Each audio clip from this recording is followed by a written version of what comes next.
Muy bien, bueno, vamos a comenzar nuestro mensaje de hoy, pero antes de comenzar el mensaje, que no tiene nada que ver con el mensaje, escuché algo estos días y me gustó mucho, lo apunté para no olvidarme y me gustaría desarrollarlo un poquito más adelante, ¿no? Y escuché esto. Samuel dice que vivió en el templo, comió en el templo, durmió en el templo y aún sirvió en el templo. Pero cuando escuchó una voz en la noche, no la reconoció y fue a donde estaba el profeta Elí. El profeta le dijo: yo no fui, vete a acostar. Otra vez pasó lo mismo y otra vez el profeta le dijo que se vaya a acostar. Él era un niño. Por tercera vez esa voz le llamaba: Samuel, Samuel. Y Samuel no reconoció la voz de Dios. Lo que aprendemos aquí, o vamos a decir, la conclusión de ese mensaje, es que muchas veces estamos en la iglesia, servimos en la iglesia, vivimos muchos años en la iglesia, pero no reconocemos la voz de Dios. Es para analizarlo, ¿no? Es para meditarlo mucho. Puede que nosotros nos enfoquemos en hacer todas las tareas, pero nos olvidamos de lo más importante: escuchar a Dios. Y escuchar a Dios significa muchas cosas. Cuando Dios está hablando a nuestra conciencia, sabemos muy bien que el Espíritu Santo nos trae una nueva conciencia a partir de que somos cristianos. Y esa conciencia o nos acusa, o esa conciencia nos anima, o esa conciencia nos pone en vereda sobre lo que estamos haciendo. Para mí esa meditación llevaba más profundidad. No voy a hablar de eso, yo ya tenía el mensaje pronto, así que no lo iba a cambiar por eso, pero digo, ¿por qué no transmitirlo, decirlo, y bueno, que cada uno saque su conclusión, ¿no? Porque es importante no solo estar dentro de la iglesia, sino escuchar a Dios. Como hablamos muchas veces de obedecer a Dios, también de escuchar a Dios. Que nuestros actos estén bajo la conciencia espiritual. ¿Estamos haciendo bien lo que estamos haciendo o estamos haciendo mal? Entonces llevar nuestra conducta a la conciencia espiritual, de saber escuchar a Dios. Cuando Dios nos está pidiendo algo, algún cambio de rumbo, algún cambio de actitud, algo que estamos haciendo mal o algo que estamos haciendo bien, siempre tenemos que estar escuchando esa voz del Señor. ¿Cómo habla Dios? A través de su palabra, a través de la predicación, a través de nuestra meditación, a través de nuestra oración. Dios nos está hablando. Tenemos que aprender a escuchar a Dios. Qué bonito, ¿no? Realmente es una lección de vida. Samuel después aprendió a escuchar a Dios y Dios lo puso como uno de los mejores profetas que tuvo Israel, desde niño estando en la casa del Señor. Muy bien, punto y aparte. Ahora sí, vamos a meternos un poco en el mensaje de hoy y quiero hablarles sobre algo, un significado que no estamos acostumbrados, que a fin de año, con el saborcito de la Navidad, con el pan dulce, con los turrones, con la gente moviéndose, organizando la fiesta y todo lo demás, poniendo en las carteleras, poniendo cosas en la iglesia, haciendo actividades para la Navidad. Hablemos de la cruz. Quizás no es la fecha para hablarlo, pero hay algo importante. También entendemos que Dios no nos dijo que festejemos el nacimiento de Él, pero sí que festejemos, como dice en la Cena del Señor, cada vez que nos reunamos poder hablar de la muerte y la resurrección del Señor. ¿Qué significa la cruz para los creyentes? Muchos de ustedes tienen un collacito colgado en la cruz, hombres y mujeres lo usan. Otras iglesias tienen la cruz en sus templos Nosotros no lo tenemos, pero no porque no queremos. Queremos hacerlo, ¿no? Siempre estamos con la idea de hacerlo y poder tenerlo. Porque la cruz significa muchas cosas para nosotros. Pero, ¿qué simboliza para el cristianismo la cruz? La cruz es el símbolo más distintivo del cristianismo, porque representa el gran amor que Dios mostró al enviar a su Hijo Jesús al mundo, para que a través de su muerte nosotros podamos tener vida eterna. En la cruz Él llevó el castigo por nosotros, ese castigo que merecíamos cada uno de nosotros por nuestros pecados, y lo hizo por amor. A través de la muerte de Jesús en la cruz, Dios nos dio la oportunidad de acceder a la vida eterna con Él. Y en virtud de esa voluntad somos santificados mediante el sacrificio del cuerpo de Cristo, ofrecido una vez y para siempre. Eso lo dice Hebreos 10:10. Una vez ofrecido y para siempre. No tuvo que morir otra vez. Él solamente una vez tuvo ese sacrificio. ¿Qué representa entonces la cruz? Se piensa que no fue hasta el siglo IV que comenzó a usarse la cruz como símbolo del cristianismo.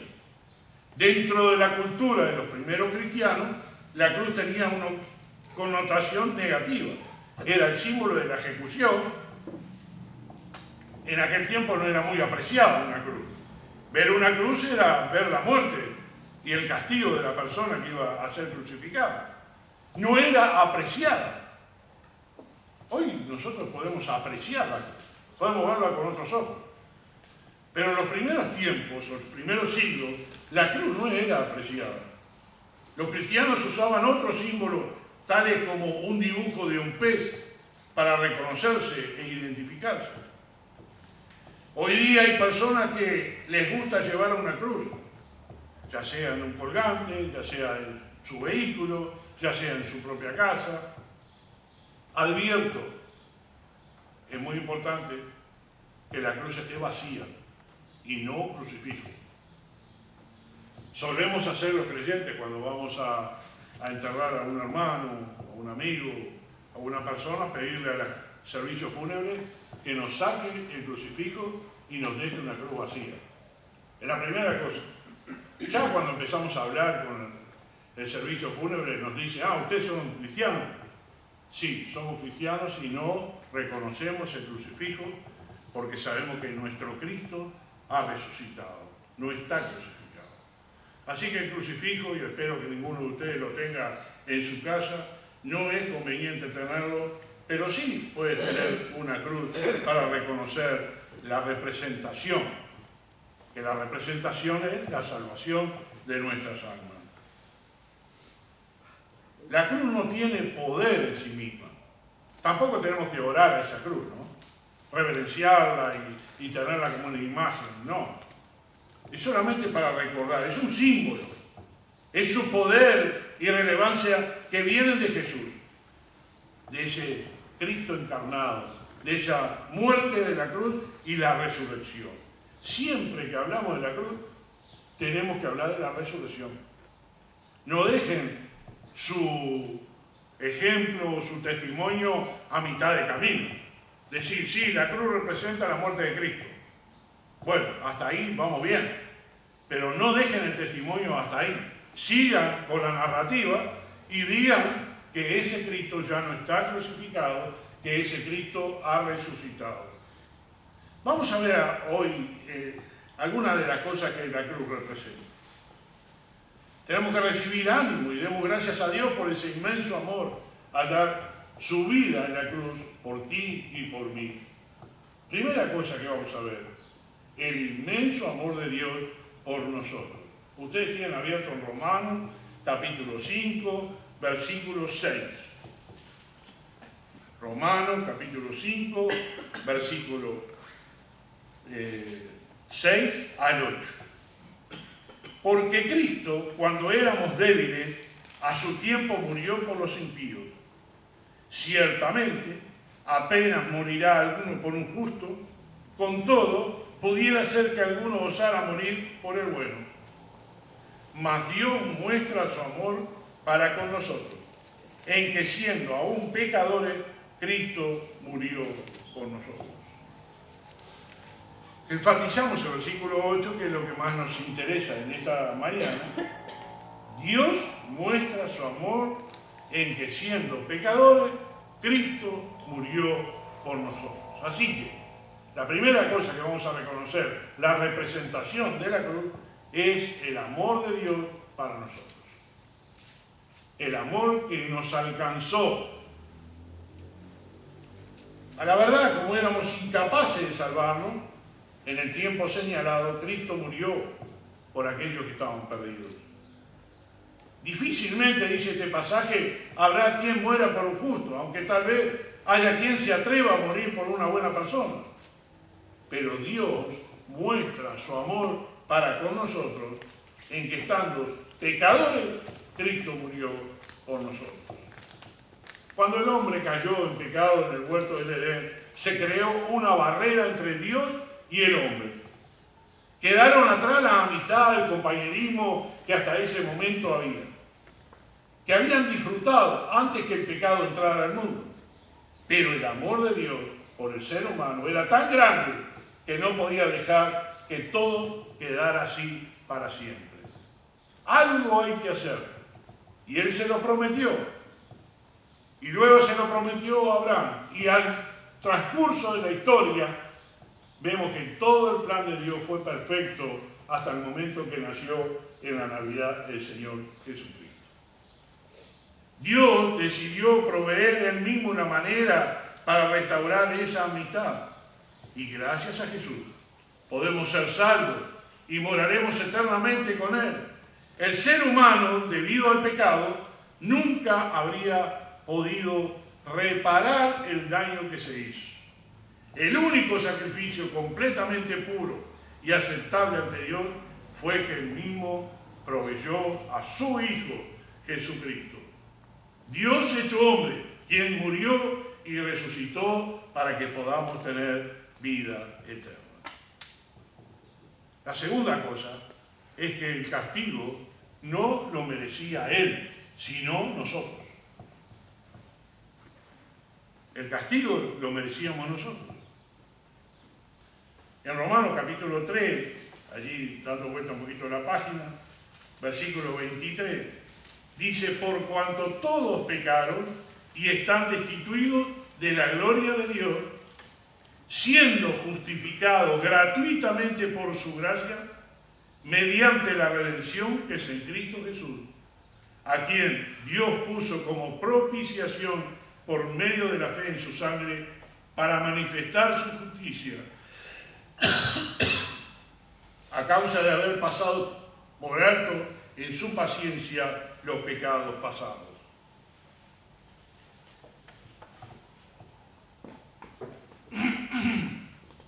El versículo 23 nos demuestra que todos han pecado y están destituidos de la gloria de Dios.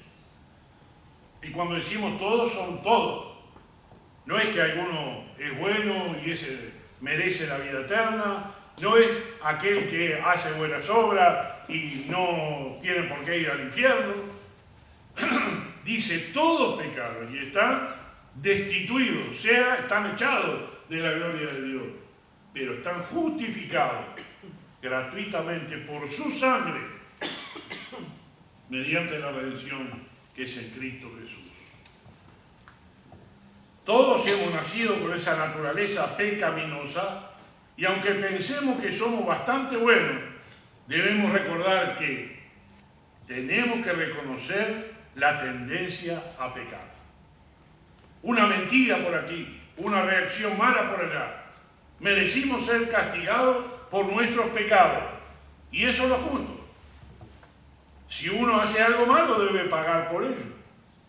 Sin embargo, Dios decidió tener gracia para con nosotros. Nos dio gratuitamente algo que no merecíamos. Cuando entendemos ese pasaje, cuando entendemos que Dios nos dio el perdón de nuestros pecados, es cuando brota el amor hacia Dios. Y cuando brota el amor hacia Dios, nosotros tenemos una actitud diferente que ya lo vamos a ver. Dios justificó nuestros pecados y algo importante, nos hizo inocentes nuevamente. No somos culpables del pecado porque Cristo los pagó. Alguien debía recibir el castigo para que fuéramos libres de la esclavitud del pecado y Jesús pagó el precio. Recibió el castigo que nosotros merecíamos al morir en la cruz. Así que ocupó nuestro lugar. Mi lugar, tu lugar, lo ocupó el Señor. Tercera cosa. Aquí hay una señal del nuevo pacto. Cuando tomamos la cena del Señor decimos que el Señor partió el pan, se lo dio a ellos y dijo: este pan es mi cuerpo entregado por ustedes. Hagan esto en memoria de mí. De la misma manera, tomó la copa después de la cena y dijo: esta copa es el nuevo pacto en mi sangre que es derramada por ustedes. Cuando el Señor nos está imponiendo que nosotros tengamos el tiempo de la cena, es para recordar justamente la cruz del Señor. Durante la última cena de Jesús con sus discípulos, Él dijo algo muy importante. Les explicó que su sacrificio en la cruz marcaría el comienzo de un nuevo pacto con Dios. Este es el nuevo pacto. Anteriormente tenía un pacto con Abraham, con el pueblo de Israel. Pero inmediatamente dice: este es el nuevo pacto. Todavía no había muerto el Señor. Pero ahora ya se estaba entregando en esa noche para que sucediera lo que tenía que suceder. La sangre que Jesús derramó en la cruz del Calvario marcó un nuevo comienzo, un nuevo pacto entre Dios y los hombres. Y a través de su cuerpo quebrantado, partido, dice también, en su propia sangre derramada, obtenemos la limpieza de nuestros pecados. Él fue el Cordero perfecto y sin mancha que vino a quitar el pecado del mundo. Allá en Juan capítulo 1, versículo 29, alguien que me vaya a Isaías 53:7, leo Juan 1:29, alguien que vaya a Isaías 53:7. El siguiente día vio Juan a Jesús que venía a él y dijo: he aquí el Cordero de Dios que quita el pecado del mundo. No había sucedido todavía todas esas cosas, pero Juan entendía que iba a pasar ese sacrificio. No sabría cómo, pero la inspiración de su profecía era: he aquí el Cordero de Dios que quita el pecado del mundo. ¿Qué dice Isaías 53:7? Angustiado él y afligido no abrió su boca, como cordero fue llevado al matadero, y como oveja delante de sus trasquiladores enmudeció y no abrió su boca. A él lo tomamos como un cordero sacrificado por los pecados de la humanidad. Anteriormente se hacía un sacrificio en el altar del templo, el sacerdote lo hacía para perdón de los pecados. ¿Por qué tendría la necesidad Dios de aceptar a su propio Hijo sacrificándose en la cruz? Bueno, esto era un nuevo pacto, tenía que suceder, tenía que pasar. Y la idea de Dios, como dice Juan 1:12, es que a los suyos vino y los suyos no le recibieron, más a todos los que le recibieron les dio la potestad de ser hechos hijos de Dios. A los suyos vino, a su pueblo, Israel, y ellos lo rechazaron. Más a todos los que lo aceptan les dio potestad de ser hechos hijos de Dios. Un nuevo comienzo. Y cuando aceptamos a Jesús como nuestro Señor y nuestro Salvador de nuestra vida, recibimos la limpieza y el perdón de nuestros pecados por gracia. Ya no somos culpables. Somos libres de la culpa del pecado. En cuarto lugar, tenemos la conquista de Jesús sobre el pecado y la muerte. En Romanos capítulo 6, Vamos a ir allí un momentito más y luego voy a tener varios versículos para que me acompañen un poquito más adelante. Romanos 6, versículo 9. Sabiendo que Cristo, habiendo resucitado en los muertos, ya no muere, la muerte no se enseñorea más de él, porque en cuanto murió, al pecado murió una vez por todas, mas en cuanto vive, para Dios vive. Así también vosotros consideraos muertos al pecado, pero vivos para Dios en Cristo Jesús, Señor nuestro. No reine pues el pecado en vuestro cuerpo mortal, de modo que lo obedezcáis en sus concupiscencias. Ni tampoco presentéis vuestros miembros al pecado como instrumentos de iniquidad, sino presentaos vosotros mismos a Dios como vivos de entre los muertos, y vuestros miembros a Dios como instrumentos de justicia. Porque el pecado no se enseñoreará de vosotros, pues no estáis bajo la ley, sino bajo la gracia. Podríamos decir, el Estado cambió. Antes éramos culpables, ahora ya no. Antes éramos pecadores y no habría para nosotros salvación. Pero ahora hay un medio de salvación, un medio de perdón. El Señor Jesucristo lo hizo por nosotros. Él venció, dice, el pecado y la muerte. Cristo murió por toda la humanidad y luego resucitó de entre los muertos. Él venció la muerte para siempre. Cuando lo recibimos como Señor de nuestra vida, esa victoria es nuestra herencia. Yo he vencido al mundo. Eso dijo el Señor Jesucristo. Aunque nuestro cuerpo físico muera, tendremos vida eterna junto con Él. Viviremos para Dios por toda la eternidad. Pero Jesús no solo consiguió la victoria sobre la muerte cuando resucitó. Gracias a su sacrificio también recibimos algo muy importante que decía este pasaje: el poder vencer el pecado. Dice, no reine pues el pecado en vuestro cuerpo mortal, de modo que lo obedezcáis en su concupiscencia, y es decir, deseos carnales. Ni tampoco presentéis vuestros miembros al pecado como instrumento de iniquidad, sino presentaos vosotros mismos a Dios como vivos de entre los muertos y vuestros miembros a Dios como instrumento de justicia. Y aquí viene la promesa, versículo 14. Porque el pecado no se enseñoreará de vosotros, pues no estáis bajo la ley, sino bajo la gracia. El pecado no se enseñoreará, o sea, tú y yo tenemos la victoria en Cristo. Podemos vencer las tentaciones. No estamos solos. Estamos acompañados con quien tuvo la victoria. Él la tuvo primero y nos prometió a nosotros que también nosotros vamos a tener esa victoria. Ya no somos esclavos del pecado. No es que tenemos que actuar pecando todo el tiempo. Tenemos una libertad en Dios, llena de su Espíritu Santo, que nos da la fuerza para vencer día tras día las tentaciones que se nos presentan.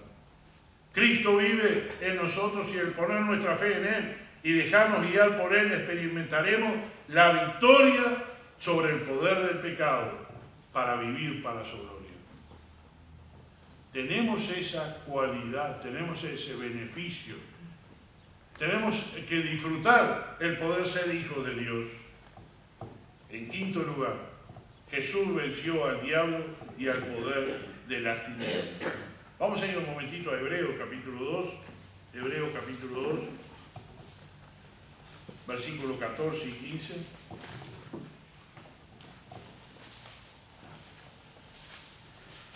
Hebreos 2:14. Así que, por cuanto los hijos participaron de carne y sangre, Él también participó de lo mismo, para destruir por medio de la muerte al que tenía el imperio de la muerte, esto es, al diablo, y librar a todos los que por el temor de la muerte estaban durante toda la vida sujetos a servidumbre. Dice que Jesús venció al diablo, al que tenía el poder de la muerte. Cuando Jesús murió en la cruz, mostró de una vez por todas que es Dios quien reina sobre todas las cosas, incluido el diablo, la oscuridad espiritual, las huestes espirituales que decía el pasaje de Efesios. Nada ni nadie tiene más poder que Dios en el momento en que Jesús murió y toda la tierra se estremeció. El velo del templo se rasgó, las rocas se partieron, los sepulcros se abrieron. Nada fue indiferente en ese momento. En este preciso instante se marcó un nuevo comienzo en el ámbito espiritual.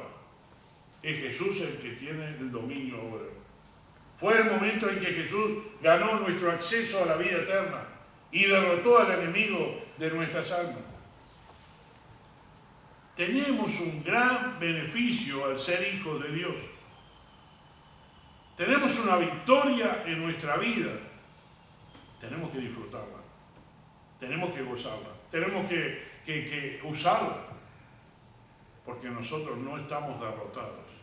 Porque tenemos a Cristo en nuestras vidas. En el capítulo 10 de Hebreos, vamos ahora a leer algunos versículos. Tengo varios versículos para leer. Hebreos 10, 19. Dice, así que hermanos, teniendo libertad para entrar en el lugar santísimo por la sangre de Jesucristo, por el camino nuevo y vivo que Él nos abrió a través del velo, esto es de su carne, y teniendo un gran sacerdote sobre la casa de Dios, acerquémonos con corazón sincero, en plena certidumbre de fe, purificados los corazones de mala conciencia y lavados los cuerpos con agua pura. Ahora cambió las cosas. Las reglas son nuevas. Cristo murió y tuvo la victoria. Ahora el poder lo tiene el Señor. Y dice el autor de Hebreos que ese camino nuevo que nos dio el Señor Jesucristo es a través del velo. La narración de la muerte del Señor dice que cuando el Señor estaba en la cruz muriendo, el velo del templo se rasgó en dos y daba la actitud de que ya no había división entre el lugar santo y el lugar santísimo. Que ahora toda la población podía ir al mismo lugar, al trono de la gracia. Por eso dice el 22, acerquémonos con corazón sincero, en plena certidumbre de fe, purificados los corazones de mala conciencia y lavados los cuerpos con agua pura. Acercarse a Dios. Usted puede acercarse a Dios. Cada uno de ustedes puede ser sacerdote de su vida, es sacerdote de su familia. No necesitamos un ser humano para acercarnos a Dios, porque el velo del templo se rasgó en dos. Este es el camino nuevo y vivo que Él nos ha abierto a través de esa muerte y esa resurrección. Vamos a ir ahora al libro de Gálatas, capítulo 3. Gálatas, capítulo 3, versículo 13. Gálatas, capítulo 3, versículo 13.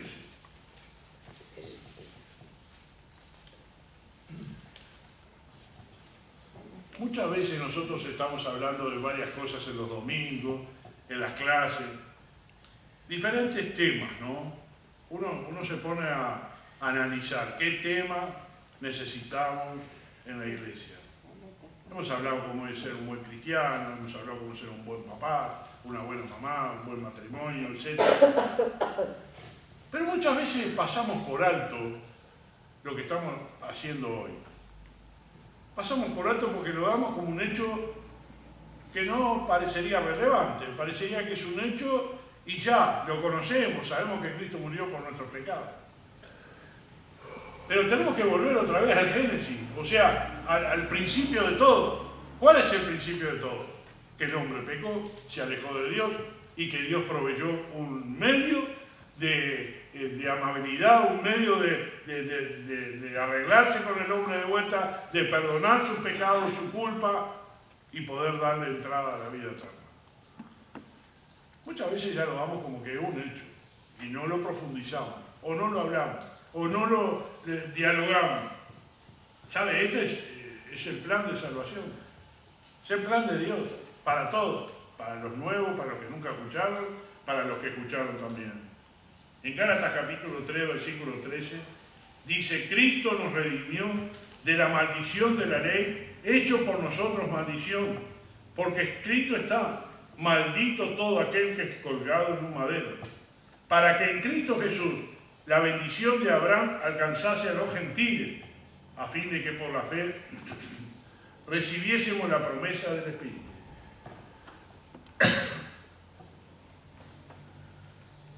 Dice el pasaje que acabo de leer: maldito todo aquel que es colgado en un madero. O sea que Cristo recibió la maldición, recibió la carga de pecado. Fue el culpable en lugar nuestro. Y eso es lo que acontece cuando vemos a la cruz. Ahora vamos a pasar al libro de Romanos, capítulo 6 de vuelta. Voy a leer un pasaje 6.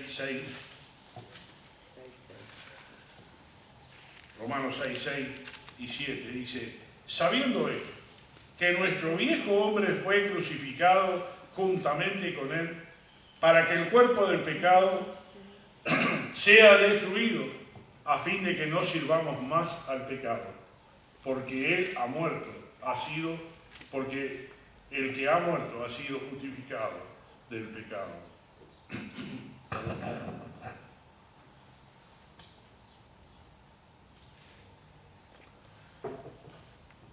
El día de ayer agarramos un poco de frío, ¿no? Parecía que estaba precioso, pero a la nochecita cayó el frío y me agarré el frío en la garganta. Ya estaba yo pensando si podía o no podía hablar hoy. Bueno, perdona si estoy tosiendo y están escuchando eso. Voy a pasar ahora a otro pasaje en Colosenses capítulo 2. Colosenses 2.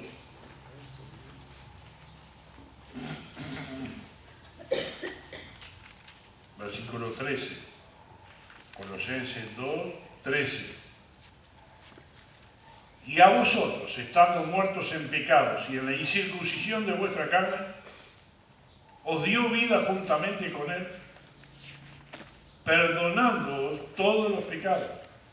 Escuche bien: anulando el acta de los decretos que había contra nosotros, que nos era contraria, quitándola del medio y clavándola en la cruz. ¿Qué hizo el Señor cuando murió? Exactamente: anulando los decretos que había contra nosotros. ¿Éramos culpables? Sí. ¿Recibimos a Cristo como nuestro Salvador, que ocupó nuestro lugar? Sí. Y si lo hemos hecho, el Señor nos prometió anular el castigo, anular la culpa. Por eso dice: por gracia. Amén. La gracia es el perdón. La gracia es la misericordia. La gracia es que no debemos nada, porque el Señor lo pagó todo. Me quedan algunos versículos más en 1 Pedro 2.24. 1 Pedro 2.24.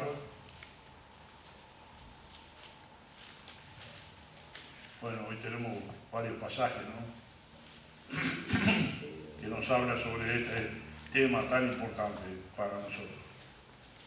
Dice 1 Pedro 2.24: quien llevó él mismo nuestros pecados en su cuerpo sobre el madero, para que nosotros, estando muertos a los pecados, vivamos a la justicia, y por cuya herida fuiste sanados.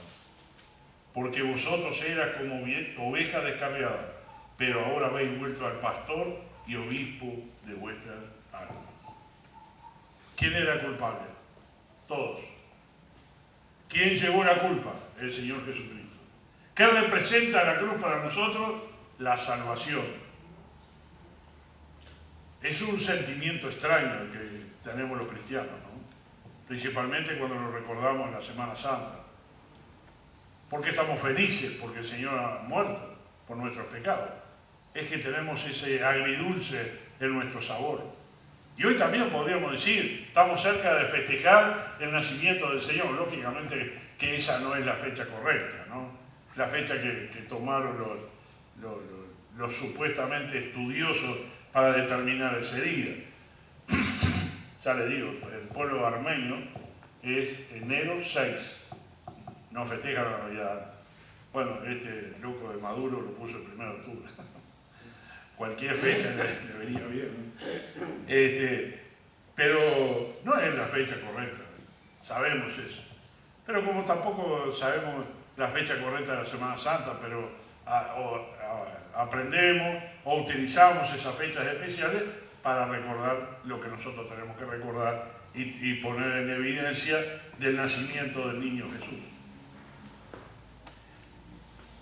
En Mateo dice, si alguno quiere ser mi discípulo, tiene que negarse a sí mismo, tomar su cruz y seguirme. Habla que nosotros tenemos una cruz también para llevar. Y esa cruz la tenemos que cargar todos los días de nuestra vida.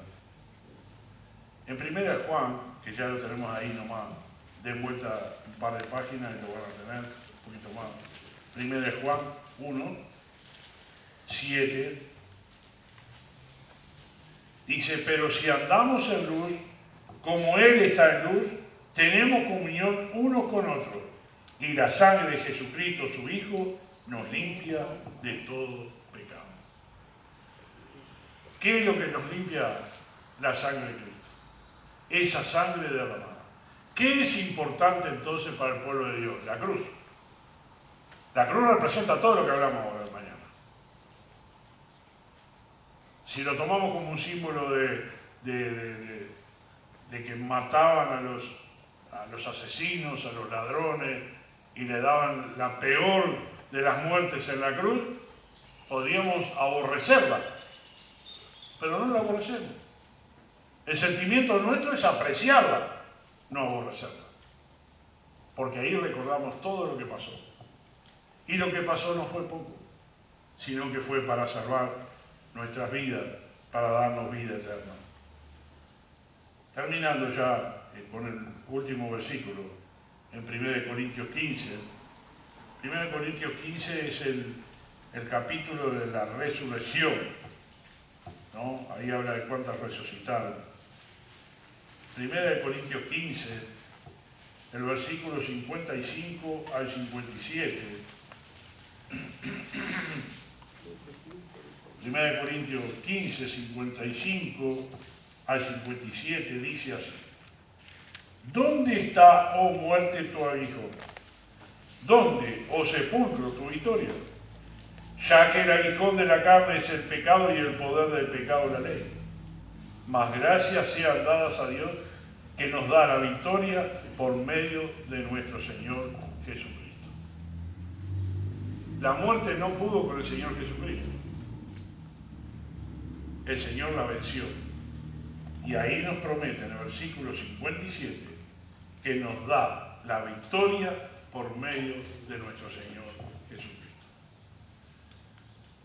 Lo que hemos recibido del Señor quiere decir que hemos aceptado que Él haya ocupado nuestro lugar. ¿Qué significa aceptar a Cristo? Significa aceptar que somos culpables, que nos tenemos que arrepentir de nuestros pecados y entregarnos al Señor, reconociendo que Él ocupó nuestro lugar, que es el Hijo de Dios, que Él lo puede hacer. ¿Sabe? No había otra oportunidad para la humanidad. Si Cristo no hubiese nacido de una virgen por medio del Espíritu Santo, Él sería tan pecador como cualquiera de nosotros. No fue José su padre, sino que fue el Espíritu Santo. Por eso decimos que era hombre divino, o Dios siendo hombre. No recibió la herencia de la humanidad a través de su Padre, sino que lo fue por el Espíritu Santo. Así que la única oportunidad de que la humanidad podía ser salva era de una persona perfecta, y el Señor Jesucristo lo fue.